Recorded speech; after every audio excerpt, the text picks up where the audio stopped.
वैसे तो आप लोगन के आशीर्वाद बा एज ए बिरहा कलाकार भैला के नाते ये हमार सौभाग्य बा रउआ लोगन के दुलार बा कि महीना में 2-4 गो गाना हमेशा ट्रेंड करत रहत। व्हाट्सएप, फेसबुक देख लो, इंस्टा हाल ही में ट्रेंड में बागाना बहुत पसंद करते नहीं रहो सब। एक कॉपी भी होके चालू हो गए, लोग चर्चा कर लन अभी एगो बनावत नहीं खैनी गौल रही है लगन में कई गो धुन का कॉपी के लोग गई। ये सब आप लोगों का प्यार है, इसमें मेरा कुछ नहीं, मैं गा देता हूँ आप लोग पसंद कर लेते हैं। इन साल का गर्मी साला सीमा पार हो गई। हालो यही तर पेड़ कटवा लोग नो।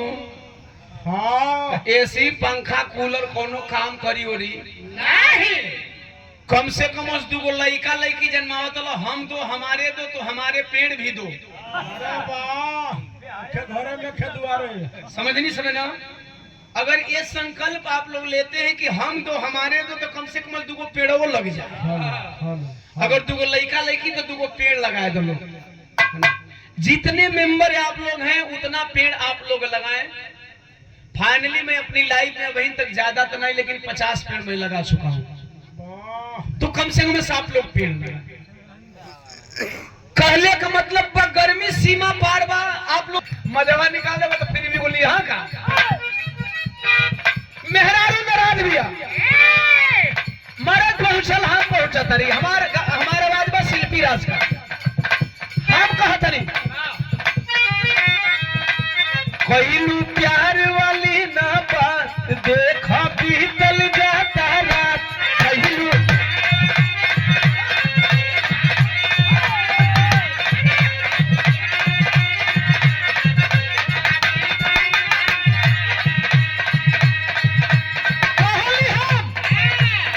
कहलू प्यार वाली ना बात देखो बीतल जाता रात।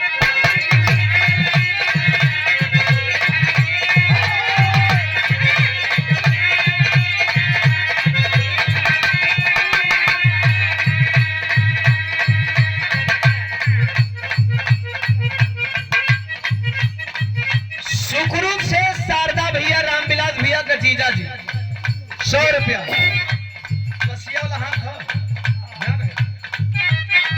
भैया के प्रणाम आए हैं तमाम साथियों कोट कोट सन। आजाद भारतीय बना रोवे मिलल है नहरिया पर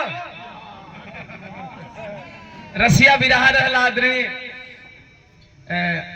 एसआई साहब विजय राव जी के दरवाजे पे राइफलमैन आलोक राव जी के शहादत दिवस पे तो आप मिले थे। बिहान भैया कहना भैया हमके मालूमे ना रहल तो हम आइल रहती हम कनी तो भाई दुर्भाग्य चलिए आज मिल लेनी लिखले बनी।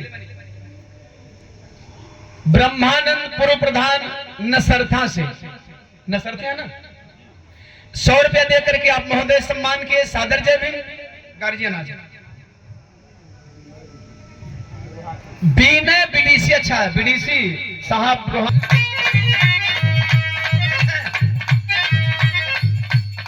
देखा बीतल जाता रात कहलू प्यार वाली ना बात।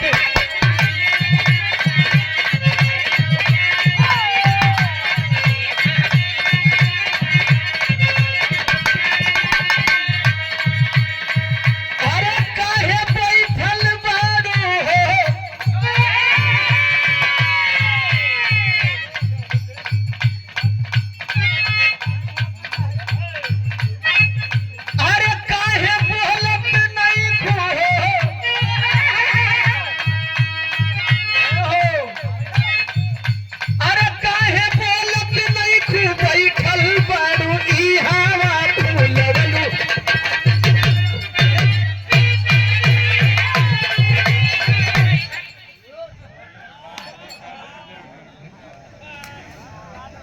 मर्द कहा था कि तू ऐजा बैठल बाड़ू हम हेने बाने तो होने बाड़ू।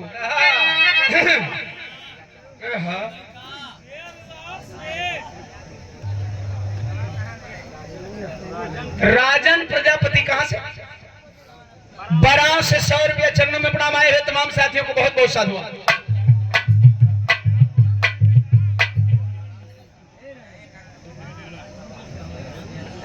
दुल्हे राजा के मामा श्री दाऊदपुर से राम लखन एक डबलिया जी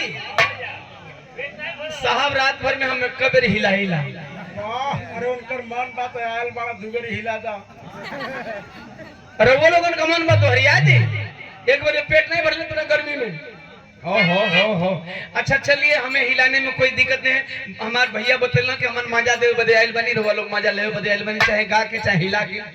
लेकिन एक चीज हमरो के बता दे सबे तब हमरे के हिला में मजा आ जाए। हम ऊपर से हिलोनी तो नीचे वाले मजा आइल हो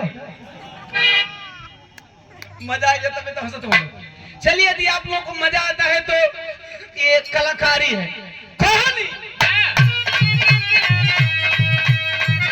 अरे देखो बीतल जाता रात पहलू प्यार वाली ना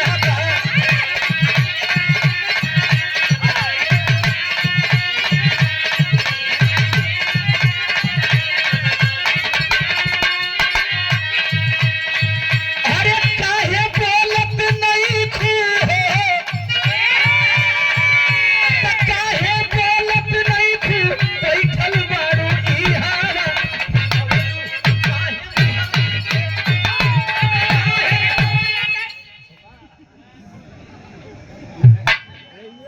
शिल्पी कहली कि तोहर के कुछ बुझाता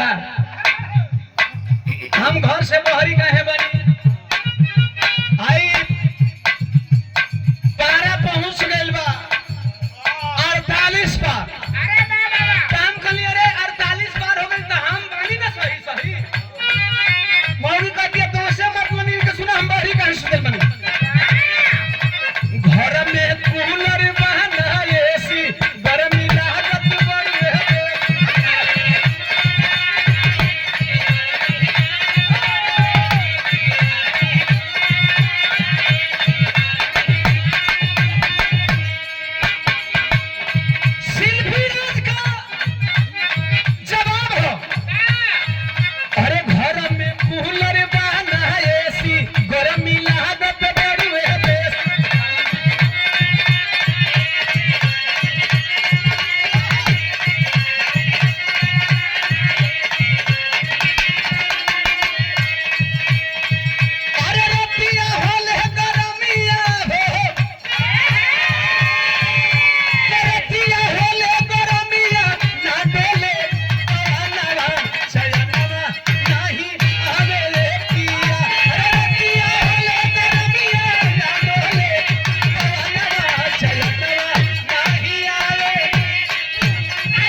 से सम्मान किया गया। भैया के बढ़ावा है तमाम साथियों को प्रोत्साहन आशीर्वाद में शांति से दुलार कमना बा मेहरारू कहती है शिल्पी हमसे कहतरी गाना में जवाब हमारा मेहरारू को घर में कूलर बना एसी गर्मी लागत बड़ी है बेसी